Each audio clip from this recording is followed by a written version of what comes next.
Alright, I figured I'd take a break from watching Dexter Season 3 to pull out this video and commentate on it. Dexter's amazing, by the way, if you haven't already watched that show. My name is Hutch, and I make Call of Duty videos. That's kind of been my patented intro that I've been using these days. And today I got a game of Team Deathmatch on Quarry, playing Modern Warfare 2. I got the Intervention with the Blue Tiger, which doesn't mean anything. I got Sleight of Hand Pro on, I got Stopping Power Pro on, and I can't remember my third perk. It's either Steady Aim or Ninja. And by the time you're watching this, hopefully Machinima posted it in the order that I intended it to be, but if they didn't, it's not their fault. But in a video that I recorded commentary on a couple days ago that's probably posted by now, I went over the ins and outs of why I think this weapon is useful and what's a good secondary weapon and what are good perks and stuff like that. But today I kind of want to talk about general tactics in Team Deathmatch that should help you out. Team Deathmatch can be particularly tricky because there's a fundamental problem with it, in that the maps are really, really big and the health is not that high. And to my knowledge, they didn't reduce the health from Call of Duty 4. They just kind of beefed up the weaponry. So I find in this game you're dying a lot quicker than you were in COD 4. The reason I'm not talking about Call of Duty World at War right now is because I kind of focus on Infinity Ward Call of Duties because I think they're the only good ones. But the fundamental problem with Team Deathmatch is that there's no objective. And when you have a big map like Quarry, I mean, it's not huge, but it's pretty big. The problem that you can run into is that whoa, what happened there? How the hell did I just rush those guys? That's the other thing. In Mercenary Team Deathmatch, you're not gonna be paired up against a lot of pro players. The reason I like to pick this is because sometimes when I'm not playing in parties, I really don't feel like joining a domination game and getting stomped on by a party while I'm playing with a bunch of random teammates. But what I was saying about Team Deathmatch is that there's a lot of camping that goes on. So you kind of have to be. If you really want a good kill-death ratio, and I say that because in Team Deathmatch it's all about your kill-death ratio. You can do just as much for your team if you're not dying than if you're getting kills. Not dying is just as important as getting kills. So I tend to play it a little bit more cautious in Team Deathmatch, but by the same token, I don't camp too much. I'll try and do laps around the map is what I like to do. So as you can see on a map like this, there's a big central point in that little building right there. And what I like to do is try and do my best to stay away from the central points and do laps around the skirts of the map. And if I come across a cluster of bad guys, then I kind of take in the scenery for a minute, decide what the best option for me is, and then go from there. But Call of Duty, if you're playing this game, is almost like a game of chess. And for those of you chess players out there, got respect for you. I love that game. I used to play that game quite a bit. In chess, there's three main parts of the game. There's the middle. There's the opening, the middle game, and the end game. So along those lines, in Team Deathmatch, and in any game type really, the opening is all about running a certain route. So for each map that I play, I like to maybe take 2 or 3 routes and use those pretty much every single time.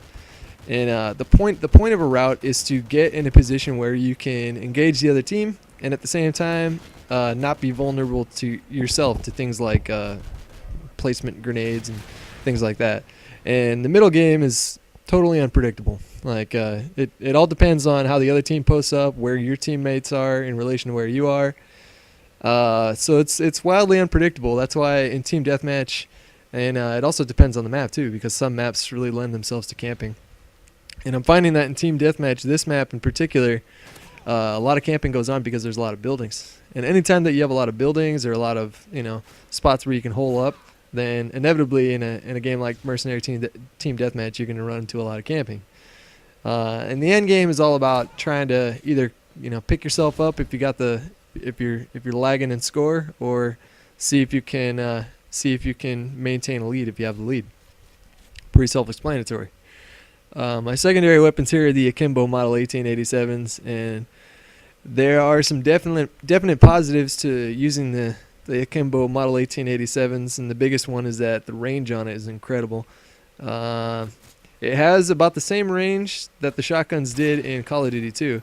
And Call of Duty 2, the shotguns were sort of overpowered as well as the snipers because they had an insane amount of range. The drawback to using the Model 1887s is that the reload time can be kind of a pain in the ass. And you can't knife if you're in the middle of the reload animation. So if you turn around the corner and you see a guy, very often it happens if you have a shotgun and you miss your first shot, I mean, it's kind of hard to stay alive in that situation, especially because you can't knife. Like if you miss with a sniper, you can knife immediately, but if you miss with these guns, you got to wait until the little flippy animation's done before you can knife them. So that's why on big maps I like to use these kind of guns. So Quarry is pretty big map. You know, there's a lot of buildings, but there's also a lot of open space. So yeah, in smaller close quarters maps, I like to, ironically, considering that I'm using a shotgun here, ironically on the smaller maps, I like to use the Akimbo Magnums, the sidearms. The reason I don't use the machine pistols or any other secondary is because it takes a second when you press Y for the animation to pop up for your gun to come out. Whereas with a handgun like a Magnum, the animation's almost immediate. So if you get in a sticky situation like this one here, if I would have missed the guy, kind of would have been screwed. But I didn't. But if you have the Magnums, if you press Y, the gun comes out just like that, and you're good to go. So what else can I say? I mean, like I've been getting a lot of questions lately about I'll talk loosely and specifically sometimes about certain tactics that I feel are lend themselves to sniping in this game. One of them being aggression. I think a talented sniper that can not just hold up in one spot, that can actually be mobile to engage an enemy team, but at the same time not do it from way far off from a distance. I feel like those guys are dangerous, and I try to be one of those guys. And so, I'm not a professional at this game. I don't want people to think that I'm giving off the impression that I'm a pro player and that I do tournaments, things like that. I've tried playing game battles and done competitive stuff like that, and to varying degrees of success. But the fact of the matter is that I just don't have fun doing it. Some people do have fun doing it, and they really thrive and do well in that kind of competitive environment, but I found that wasn't the case for me.